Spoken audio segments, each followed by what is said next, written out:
তুমি কি অফিসের চাপে ক্লান্ত? সংসারের ঝামেলায় কি নাজেহাল?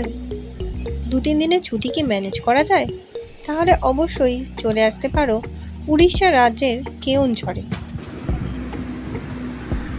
সবুজে মোড়া প্রকৃতি, ড্যাম, ঝর্ণা তোমার যদি পছন্দের হয় তাহলে কেওনঝড় তোমাকে একদমই নিরাশ করবে না। আমরা সম্প্রতি ঘুরে এলাম কেওনঝড় এই অঞ্চলটা থেকে। অনেক দেখার জিনিস রয়েছে, আজ সে সমস্তই তোমাদের সঙ্গে শেয়ার করব। আমি তোমাদের অনুরোধ করব ভিডিওটা শেষ পর্যন্ত দেখতে, এবং যদি ভালো লাগে তাহলে অবশ্যই একটা লাইক করে দিও।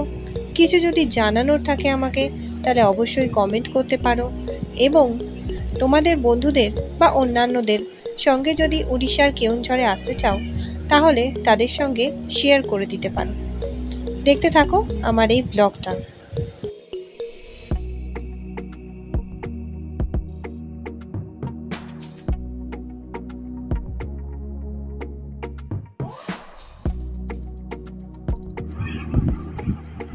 কেওনঝড় আসার জন্যে আমরা ধরেছিলাম হাওড়া স্টেশন থেকে হাওড়া টু বারবিল জনশতাব্দী এক্সপ্রেস।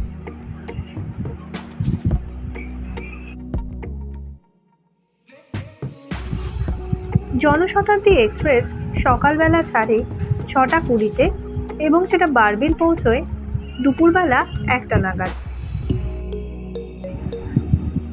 তবে আমাদের ট্রেন রিশিডিউল হয়ে গিয়েছিল।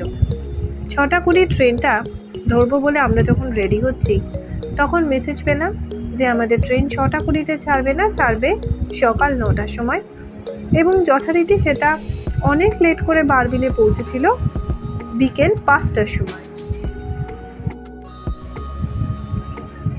তবে এসি চেয়ার কারের জার্নিটা একদমই মন্দ ছিল না।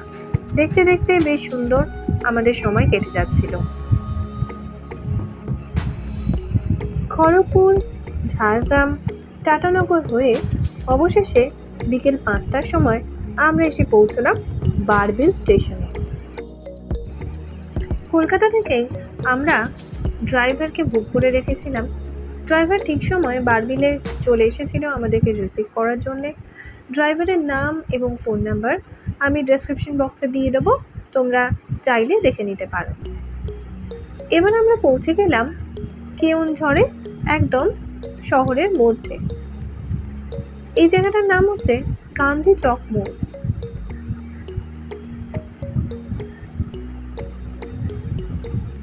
আর এই মোড়েই ছিল আমাদের হোটেল। আমাদের হোটেলের নাম হচ্ছে কুমার হাইলাইট। আমরা এই হোটেলের সন্ধান মেক মাই ট্রিপ থেকেই পেয়েছিলাম। তোমরা চাইলে মেক মাই ট্রিপ থেকে এই হোটেলটা বুক করে নিতে পারো। হোটেলের রুমটা তো দেখতেই পাচ্ছ, খুব সুন্দর সাজানো গোছানো। আমরা এসি রুম নিয়েছিলাম, বাথরুমে গিজারেরও ব্যবস্থা ছিল। আর সবচেয়ে যেটা ভালো কথা, এই হোটেলটার সঙ্গে রেস্টুরেন্টের ব্যবস্থাও করেই এই পুরি সবজির দোকানটা থেকে আমরা রোজ সকালবেলা পুরি সবজি খেতাম। ভীষণ ভালো টেস্ট, কিন্তু তোমরা চাইলে একদম গান্ধী চক মোড়েই এই দোকানটা পেয়ে যাবে। এখানে দেখতে পাচ্ছ স্থানীয় লোকেরাও কিন্তু এসে এই দোকানটা থেকে পুরি সবজি খায়। 1 প্লেট পুরি সবজিতে রয়েছে 4টে করে পুরি এবং সবজি, যার দাম হচ্ছে মাত্র 20 টাকা।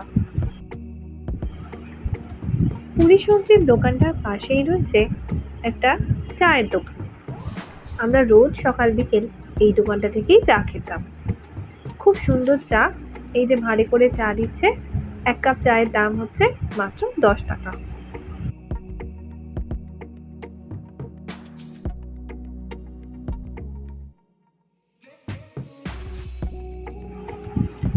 আমরা বেরিয়ে পড়েছি প্রথম দিনের সাইট সিইং। আমাদের প্রথম গন্তব্য খান্ডাধারা ওয়াটারফল।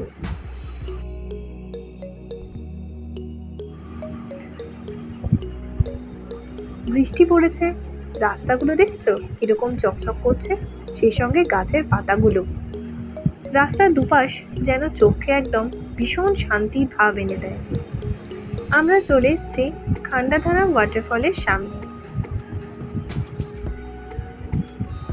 এটা হচ্ছে ভারতবর্ষের অন্যতম উঁচু একটা ওয়াটারফল।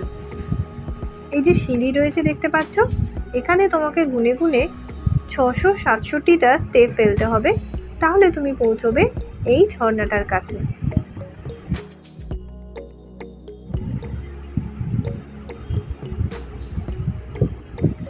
সিঁড়ির ব্যবস্থা কিন্তু বেশ ভালো। আমরা চলে এলাম খান্ডাধার ওয়াটারফলের একদম সামনে। হুহু করে ওপর থেকে জল পড়ছে দেখতে পাচ্ছ। আমি আর ছেলে যাচ্ছি জলের একদম সামনে। ওর ভীষণ ইচ্ছে জলে পা ডোবাবে।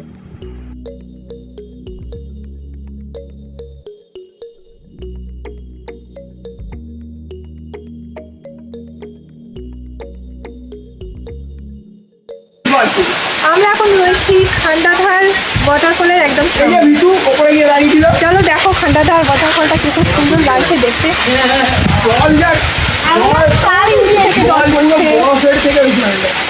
ওখানে অনেকে চানও করে।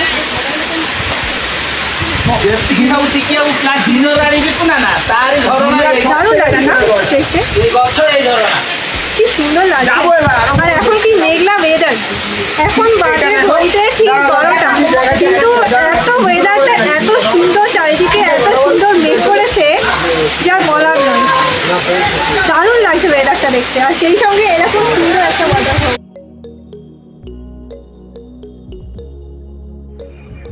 খান্ডাধারা ওয়াটারফলের আশপাশটাও কিন্তু চোখকে অনেক আরাম দেয়। পাশেই দেখা যাচ্ছে শুধু বিস্তৃত ভ্যালি।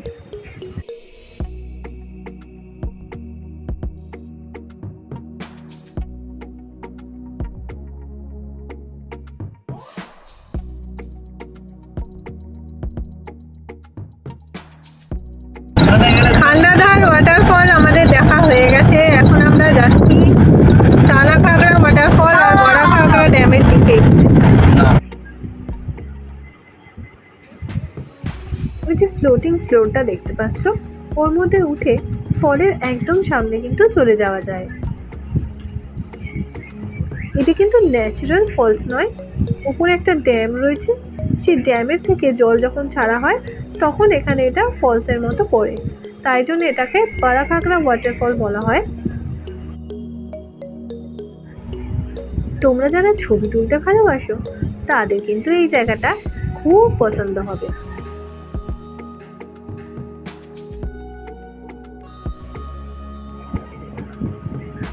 আমাদের ফলসটা দেখা হয়ে গেছে, এবারে আমরা যাচ্ছি বড়াঘাগড়া ড্যামটা দেখতে।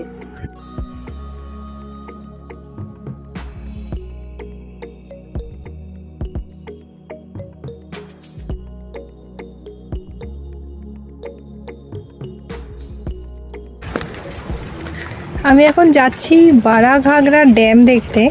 বড়াঘাগড়া ওয়াটারফলটা দেখলাম, এখন যাচ্ছি বড়াঘাগড়া ড্যামের দিকে। এখানেও অনেক সিঁড়ি দিয়ে উঁচুতে উঠতে হয়, দেখা যাক কি আছে।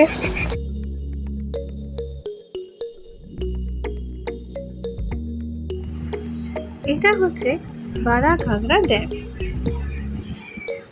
আশেপাশটা দেখতে পাচ্ছ পাহাড় দিয়ে ঘেরা, মাঝখানে টলটল করছে ড্যামের জল। জানি না কেন এখন বর্ষাকাল, তবু ড্যামের জলটা খানিকটা কম বলেই মনে হচ্ছে। হয়তো উড়িষ্যায় সেরকম বৃষ্টি হয়নি, সেই জন্য ড্যামে জলও কম রয়েছে।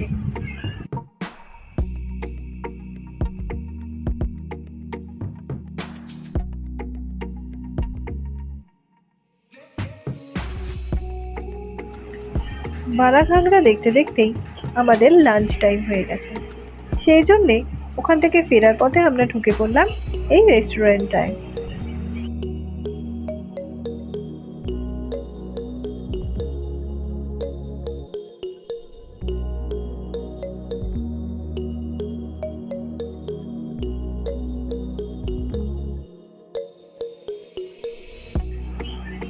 এখানে চারপাশটা এত ফাঁকা, রেস্টুরেন্টও সেরকম দেখা যায় না, তাই জন্য আমরা ভাবছিলাম যে এই রেস্টুরেন্টটা আবার কেমন হবে। কিন্তু খাবার দাবার যখন ওনারা সার্ভ করলেন এত পরিষ্কার পরিচ্ছন্ন এবং খাবারের টেস্টও ছিল অসাধারণ।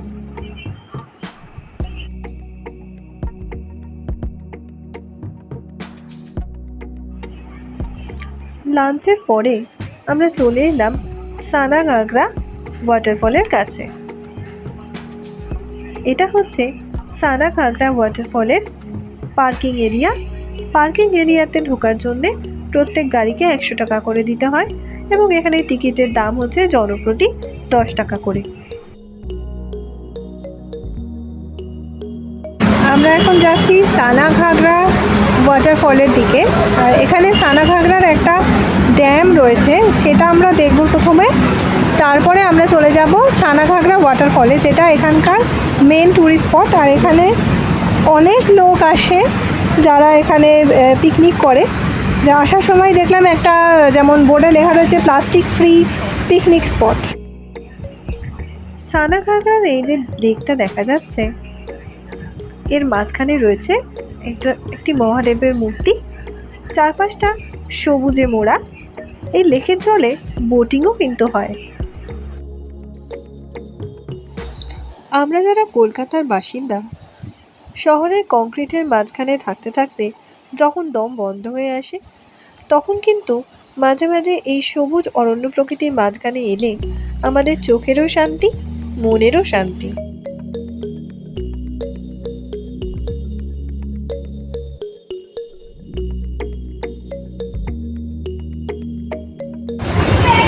আমরা এখন যাচ্ছি সানাঘাগরা ওয়াটারফলের দিকে।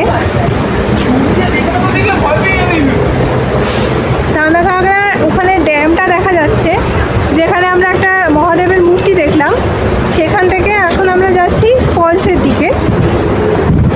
এখানে এখন একটু বৃষ্টি পড়েছে বলে রাস্তাঘাট একটু পেছল, কিন্তু বেশ ভালো ব্যবস্থা, বাঁধানো রাস্তাঘাট আর সিঁড়িও রয়েছে দেখতে পাচ্ছি।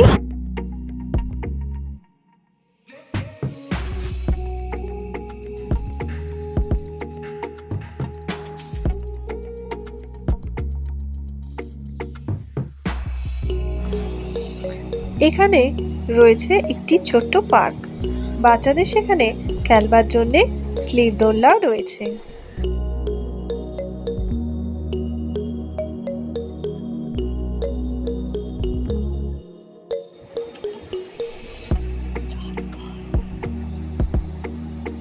ওই যে দেখা যাচ্ছে সানাঘাগরা ওয়াটারফল, আমরা এখন ওদিকেই যাচ্ছি। আমার পেছনে এখন রয়েছে সানাঘাগরা ওয়াটারফল।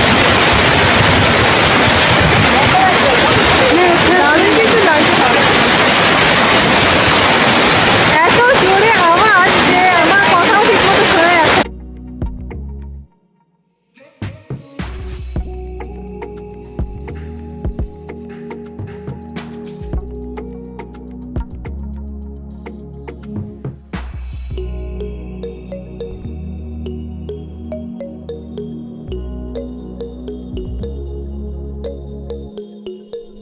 সানাঘাগরা জলপ্রপাতটি অত্যন্ত মনোমুগ্ধকর, যে কোনো পর্যটককে এখানে অবশ্যই বারবার করে টেনে আনবে।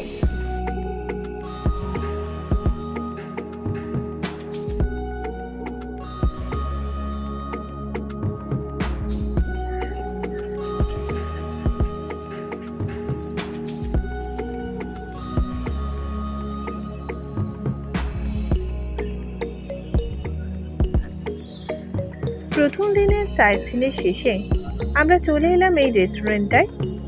এটা গান্ধী চক মোড়ের একদম কাছে। আমরা যে হোটেলটায় ছিলাম, হোটেল কুমার হাইলাইফ, তার একদম উল্টো দিকে এই রেস্টুরেন্টটা। এর নাম হচ্ছে সুরাজ। এখানে একটা হোমমেড বেকারিও আছে।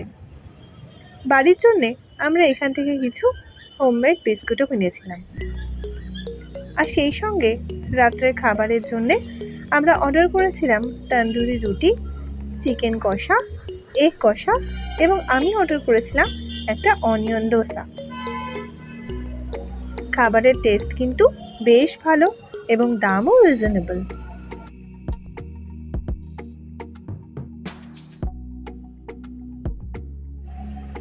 পরের দিন আমরা চলে এলাম আমাদের সাইট সিনে। এই জায়গাটা হচ্ছে সীতা বিঞ্চি মন্দির।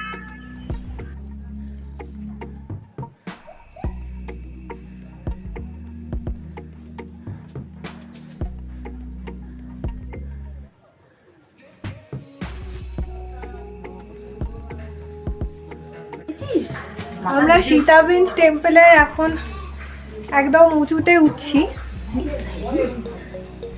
দুজনে মিলে উঠছি।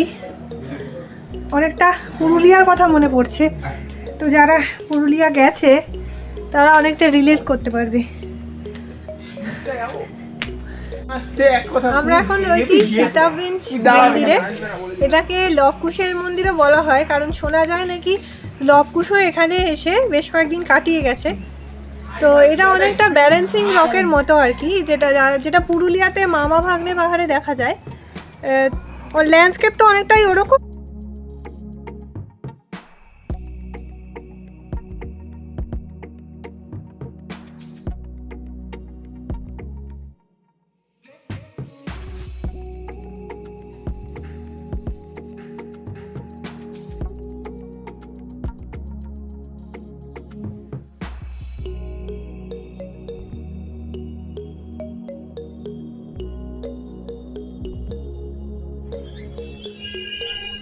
সীতাবিঞ্জি মন্দিরের পাশে রয়েছে এরকম আরো একটা টিলা, যেটার মধ্যে রয়েছে প্রাচীন আমলের গুহাচিত্র। যদিও আমরা সেই দরজাটা খুঁজে পাইনি, সেই জন্য আমরা দেখতে পাইনি, তাই জন্য আমরা চলে যাচ্ছি আমাদের পরের গন্তব্যের দিকে। আমরা এখন এসে গেছি গুন্ডিচাগাই ওয়াটারফলের, যেখান থেকে জলপ্রপাতটা পড়ছে সেই জায়গাটায়।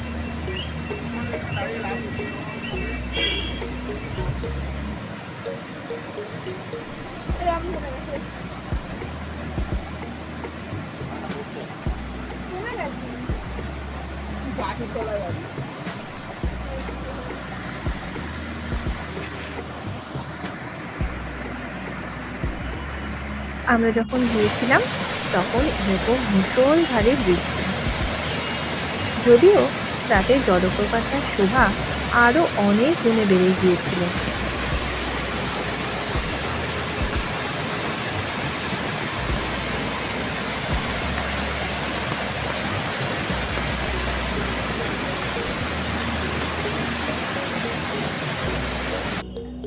এটা হচ্ছে গুন্ডিচাগাই ওয়াটারফলের নিচে নামবার সিঁড়ি। তখন বৃষ্টি হয়েছিল বলে সিঁড়ি ছিল ভীষণ রকম পিছল।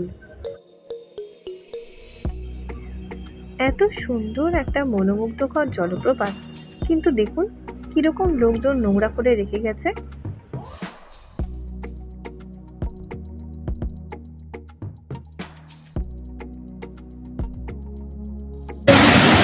আমরা এখন রয়েছি গুন্ডিচাগাই ওয়াটারফলের সামনে।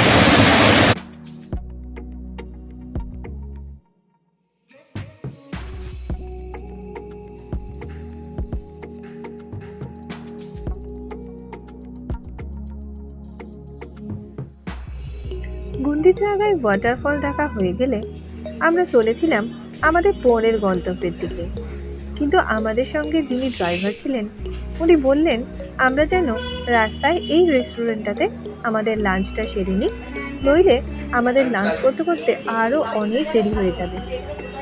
এখানেও আমরা খাবার খেয়েছি, কিন্তু আমি খাবারের ছবি তুলতে পারিনি। খাবারের টেস্ট ছিল সত্যিই খুব ভালো। এবারে আমরা এসে গেছি নীলকণ্ঠেশ্বর মন্দিরে। এই মন্দিরে ওঠার জন্যে অনেক সিঁড়ি ভাঙতে হয়। সিঁড়িগুলো ভীষণ খাড়াই, আর বৃষ্টি হয়েছিল বলে সিঁড়িগুলো ছিল অসম্ভব রকমের পিছল, তাই আমাদের এখানে খুব সাবধানে সাবধানে উঠতে হচ্ছিল। তবে সঙ্গে যদি বয়স্ক লোকেরা থাকেন তাদের পক্ষে এতগুলো সিঁড়ি ভেঙে এই মন্দিরে ওঠা কিন্তু খুব কষ্টকর হবে।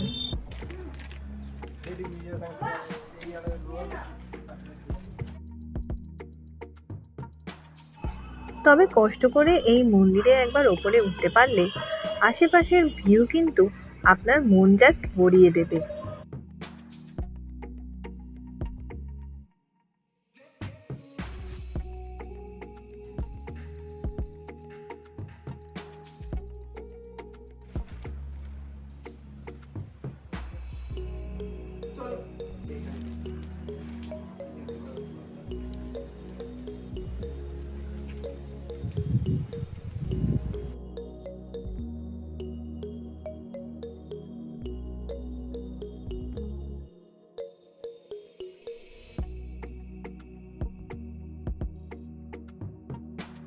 হাঁটতে আমরা এখন রয়েছি নীলকণ্ঠ মন্দিরের ওপরে, যেখান থেকে দারুণ একটা ভিউ পাওয়া যাচ্ছে।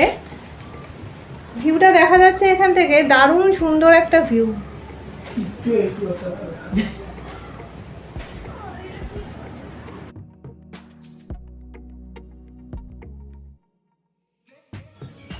এবারে আমরা চলে এলাম ভীমকুণ্ড ওয়াচ টাওয়ারের কাছে। ওয়াচ টাওয়ারের গেটের দিকে আমরা চলেছি।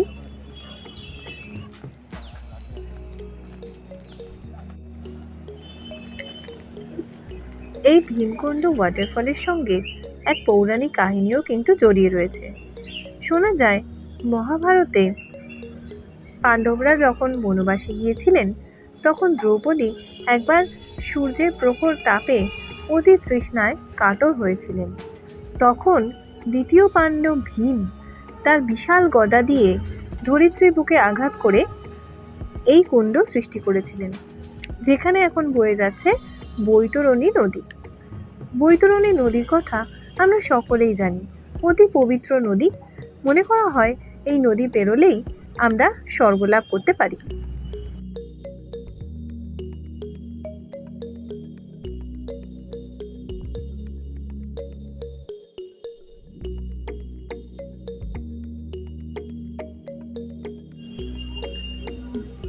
বৈতরণী নদী এবং ভীমকুণ্ডের এই অপূর্ব ল্যান্ডস্কেপটা আমার কাছে কিন্তু অসাধারণ লেগেছে। বন্ধুরা, তোমরা যদি কেউ ভীমকুণ্ডে আগে এসে থাকো, তাহলে অবশ্যই তোমাদের অভিজ্ঞতা আমার কমেন্ট বক্সে লিখে শেয়ার করতে পারো।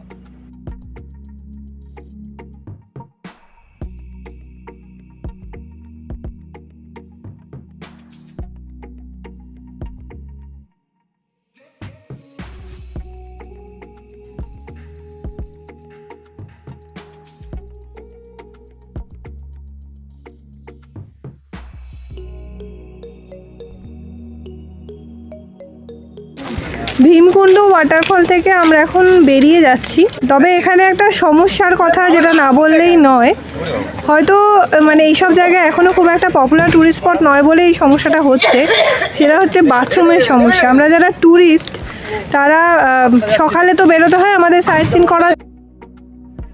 ভীমকুণ্ড ওয়াটারফল দেখে আমরা এখন চলেছি কানঝারি ড্যামের দিকে। এখানে দেখা যাচ্ছে অনেক গৃহপালিত ছাগল চড়ে বেড়াচ্ছে। আমরা রাস্তা দিয়ে যখনই গেছি তখনই দেখেছি অনেক গৃহপালিত ছাগল, গরু, ভেড়া, হাঁস, মুরগি ইত্যাদি। আমার মনে হয় এখানকার মানুষের পশুপালনও হচ্ছে একটা অন্যতম জীবিকা।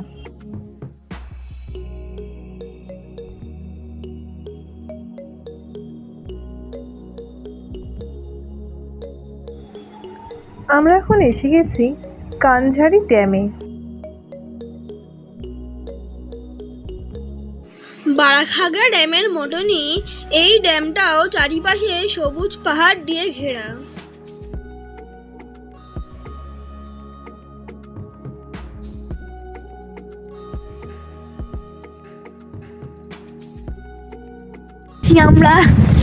আমরা এখন রয়েছি কানঝারি ড্যামে।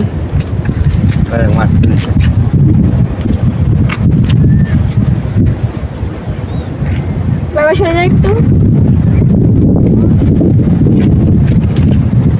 এটা অনেকটা সেই মাইথন ড্যামের মতো লাগছে। আমি পুরুলিয়া যখন গেছিলাম তখন মাইথনে গেছিলাম, অনেকটা ওরকম লাগছে।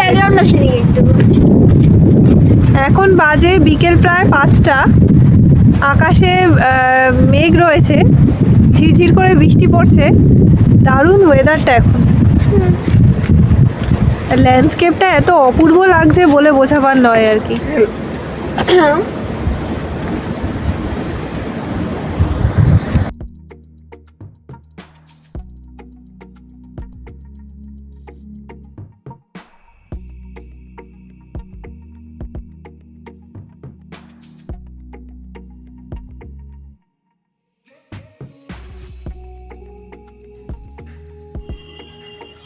দেখতে দেখতে আমরা আমাদের ট্যুরের প্রায় শেষ পর্যায়ে এসে পৌঁছে গেলাম।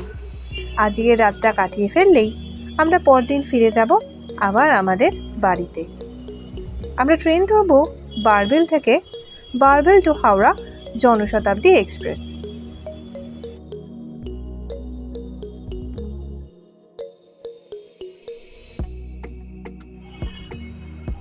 আমরা পৌঁছে গেছি আমাদের ট্যুরের একেবারে অন্তিম দিনে। এখন রয়েছি নৃসিংহ মন্দিরের সামনে বৈতরণী নদীর উপরে। ল্যান্ডস্কেপটা দেখা যাচ্ছে, কি অপূর্ব লাগছে না দেখতে।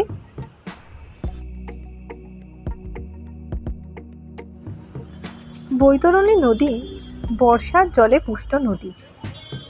এখন জুলাই মাস, কিন্তু তাও নদীতে জল কম। মনে হয় উড়িষ্যাতে হয়তো বৃষ্টি কম হওয়ার জন্যই এই নদীগুলো এখনও তেমন পুষ্ট হতে পারেনি। যারা আগস্ট মাসে আসবেন কিংবা তার পরে আসবেন, আশা করা যায় বৈতরণী নদী তারা জলে টইটুম্বুর অবস্থায় দেখতে পাবেন।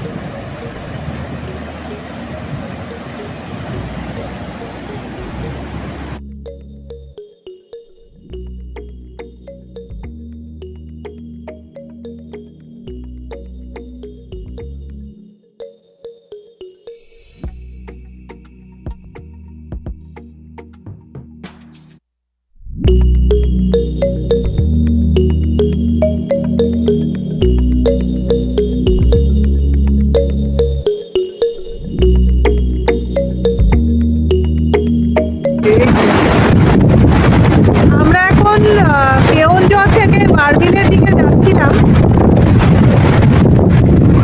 আমাদের আজকে ট্রেন আছে দুপুর 2টার সময় বারবিল। তো এখন আমরা তাড়াতাড়ি হোটেল থেকে বেরিয়ে পড়েছি 10টার সময়। কেওনঝড় থেকে আমরা 10টা নাগাদ চেক আউট করে গেছি হোটেল থেকে। তো আমাদের যিনি ড্রাইভার উনি বললেন যে এখানে এরকম একটা মন্দির আছে, নৃসিংহ টেম্পল। তো ওটার সামনে এরকম একটা জায়গা রয়েছে, নদী রয়েছে। এটাই হচ্ছে সেই নৃসিংহ মন্দিরটা। এখানে পূজিত দেবতা হলেন বাবা মহাদেব।